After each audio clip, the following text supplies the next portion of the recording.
I'll be the first one to admit that I can be quite impatient when starting a new show. If I'm not hooked in the first 10 minutes, I usually turn it off and try to find something else. Shame on you! I know. I probably missed out on a lot of good shows. But that is when Spy Family showed up, and I was hooked. After watching 2 episodes, I immediately started recommending it to my group of friends who aren't necessarily into anime. And that was when I realized that there was something special about Spy Family. I think we as anime fans know that some anime are simply too big of a culture gap. I mean, I've met people who think anime and hentai are the exact same thing. NANI?! So what makes Spy Family so different? If one simply reads the synopsis, it's definitely not the most enticing story. But with 12.5 million copies of the manga circulating since April, the synopsis alone is clearly not enough to capture everything that makes Spy Family special. So in today's video, I will go over 3 basic elements of storytelling that I think Spy Family executes extremely well. The first being its ability to build curiosity. Yes, it has a good mix of action and comedy with a good sprinkle of romance, but the spy drama premise is strong mainly because of the curiosity it builds up, and that is one of the most important elements of storytelling. Think about all the shows you've watched where the episodes would end on a cliffhanger, or movies that gripped you right from the start. It was your curiosity that kept you from turning it off, and Spy Family does an excellent job at that by setting up a multitude of plots right at the start. Will Anya divulge everyone's secrets? Are they going to fall in love with each other for real in the end? Will Lloyd succeed in his mission, or will Yor get in the way? There's so much anticipation built up in just the first 2 episodes, making it very hard for the audience to not be curious about the future of our new family. The spy fiction genre alone can generate enough intrigue by itself, a genre that emerged during the 19th century and grew more and more popular with time, especially during the Cold War, as many authors were inspired by its events, including Spy Family. This genre was able to generate multi-billion-dollar franchises. Think about James Bond or Mission Impossible. James Bond was actually first written in 1953, 69 years ago. Its latest movie, No Time to Die, was the 4th highest grossing movie of 2021. Clearly, the genre has a solid track record, but Spy Family puts in its own twist to this proven formula, replacing the gratuitous bed scenes from James Bond to a wholesome family dynamic was something that I didn't know I wanted until I watched Spy Family. By doing so, we get the fast-paced action and subtle game of wits that the spy genre presents, but also the random feel-good moments that a slice-of-life anime may bring. Which leads me to our second element of good storytelling, the ability to create emotion. The relationship between the 3 main characters is really what makes it such a joy to watch, and the first few episodes solidified right away. Twilight is introduced as a stoic spy, willing to do anything to accomplish his mission. But we slowly see his compassionate side and how soft-hearted he can be when he interacts with Anya.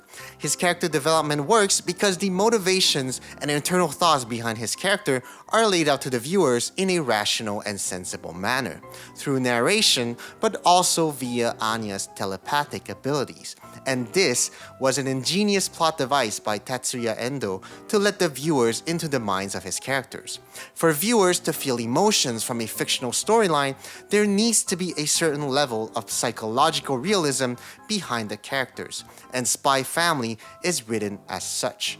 Decisions taken by each character are well thought out and explained to the audience, making it very easy for us to empathize and to follow.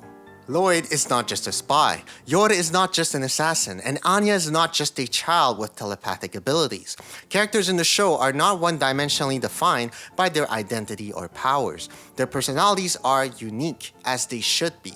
The most refreshing part about it is that their personalities are complete opposites to what their identities would suggest. Lloyd, or should I say Twilight, is supposedly one of the best spies in the world, but he is clearly clumsy and ludicrous when trying to appease Anya. And this juxtaposition in identity is both comedic and endearing, especially in the spy fiction genre. We see a similar juxtaposition with Yor. You would expect an assassin to be cold and calculated, but instead, Yor is caring and erratic at times. Her erratic behavior, especially when drunk, most certainly adds to the viewer's curiosity as to what is going to happen next.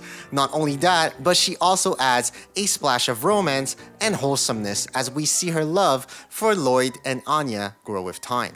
Her innocence contrasting with her assassin identity adds a layer of lightheartedness similar to Lloyd's character.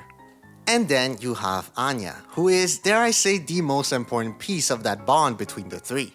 While her telepathic abilities act as a convenient plot device, she's also the glue of it all as a result, as she is aware of all the storylines and secrets between Lloyd and Yor. Even more so, every subject matter ends up surrounding her character, whether it is the geopolitical storyline, the romantic one, or the family struggles. Anya plays a significant role in all of them. All three characters have been written with such openness and wholesomeness that we just can't help but be invested in their storylines. The wholesomeness of their relationship is really what I think makes Spy Family unique and easy to recommend, especially to non-anime fans. And at the forefront of it all is the theme of family. Hence the title. Twilight's track record as a spy may be impeccable, but in terms of fatherhood, he clearly has a lot to learn. Seeing how the acclaimed spy still struggles to keep up with raising a child is quite humorous. Lloyd learning how to be a better father through books is both funny and logical. I mean, if we can learn how to become millionaires through books, why not learn how to raise a child? Learning through books just makes perfect sense to me, and maybe the subreddit kids are stupid wouldn't have so much material to post if more parents did just that. I'm a fun factory! And watching Lloyd and Yor sincerely care for Anya's well-being is just really wholesome. Especially when we see both of them lose their composure when Anya gets hurt, as it solidifies the affection they have for their daughter. Lloyd going above and beyond to make Anya happy in episode 5 as Lloydman is just proof of that. The feeling of helplessness that a grown adult experiences when asked to satisfy the irrational demands of a child can be quite frustrating to experience, but always amusing to watch as a bystander. Raising a child is difficult. Raising a child to be kind, smart, and just a generally good person is even harder. And Spy Family highlights that fact with lightheartedness through this fake nuclear family. And speaking about Anya, the way Tatsuya Endo portrays a 6-year-old as a full-fledged character is quite masterful. Not only is Anya extremely adorable, but she's also reasonably realistic in her thought process and not overly mature for her age. She's not just a damsel in distress. She's an important character who plays a significant role in directing the course of the storyline, who just so happens to be a child. I think a lot of writers struggle to make children likable because they put too much emphasis on their whining and naivety as their most important traits. But children do have unique personalities, and Tatsuya Endo does a great job of writing Anya as a realistic, likable character. Now, the last element that I believe brings Spy Family to the next level is its great pacing. Pacing is such an abstract aspect of storytelling, but I will try my best to explain why I think Spy Family has what I consider good pacing.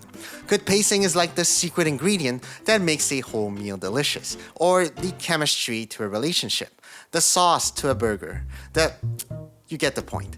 It is one of those things that is easy to understand from a theoretical standpoint, but hard to apply. In theory, pacing is the flow of the dialogue and action in conjunction with the overall scene. And there's no single right answer as to what makes pacing good. It could be slow, or it could be fast. And bad pacing could also be slow, or it could be fast. The only difference is that bad pacing is too slow or too fast. But Spy Family's pacing feels just right, because it switches its pacing to accommodate the scene or the subject at hand. When we're talking about Twilight's mission and his spy activities, the pacing increases to fit the action sequences and the thrill of his mission. Whether it is the tempo of the background music used or the shot durations, they both follow concurrently. And when we shift the subject to the more mundane slice of life aspects, the pacing slows down appropriately. Good pacing should do exactly that. It should not be consistently fast or consistently slow. It needs to follow the message that the story is trying to communicate by being concise and cutting out superficial details while keeping the integrity of the message intact by not cutting too much. The chase leading up to the grenade proposal scene is a great example of that maneuvering. The fast-cutting scenes from the exciting car chase transitioning appropriately to longer shots and slower music during the proposal. That was beautifully edited and it really symbolizes what Spy Family is all about. A delightful mix of comedy, action, and heart-wrenching drama. Add to that clean-cut animation and you have yourself a unique show that can appeal to most, even to non-anime fans.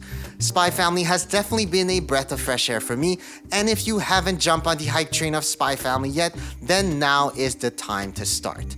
I hope you learned a few pointers as to what makes good storytelling, and remember that you can learn from anyone and everything. Thank you for watching, and I'll catch you all on the next one.